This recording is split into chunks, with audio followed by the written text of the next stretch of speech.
Sa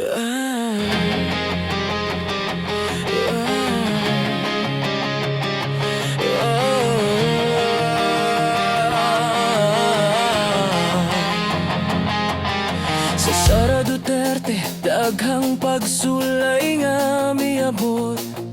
Mga pulong nga pait, murag unos nga nagpanawot. Gidaog-daog sa politika, gisa mo kang iyang ngalan.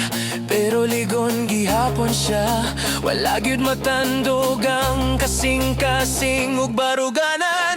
Bisa nilang gingon nga mapukan siya sa dalan.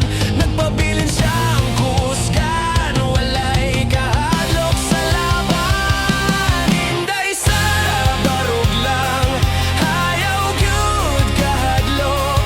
Sa unos ug bagyo, ikaw gihapon matuod. Bisan pag-iatake, wala ka na tumba. Kayang imong kusog gikan sa paglaom ug pagtunga, tinuod gyud siya.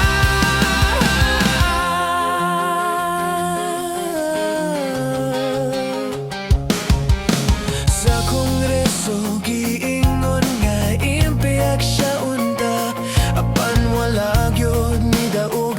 Napildi ra ang ilang plano nga dautan pa. Mga kasamok ug intriga, gisabwag sa palibot. Apan niyang gipakita, dili siya dali maabot. Si Antonio Trillanes, Ibog, Leila de Lima, nagpadayon sa pagbatikos. Murag kasuko nga walay undang puno sa kalagot ug kasinangan naglibog. Apan si Inday Sara, nagkatawa lang sa ilang istorya. Kay kabalo siya sa kamatuoran, dili siya matandog sa ilang drama. Bisa nilang gingon nga mapukan siya sa dalan.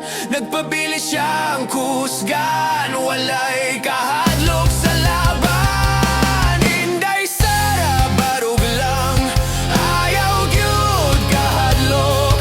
Sa unos ug bagyo, ikaw gihapon matuod. Bisan pag-iatake, wala ka na tumba. Kayang imong kusog gikan sa paglaom ug pagtunga, tinuod gyud siya. Ug niabot ang adlaw nga ang katawhan nisulti ang ilang pagsalig. Di gyud mapildi sa tuig 2028, mitunga ang kahayag, siya nang napili. Sa katawhan nga nagdaog og kausabay.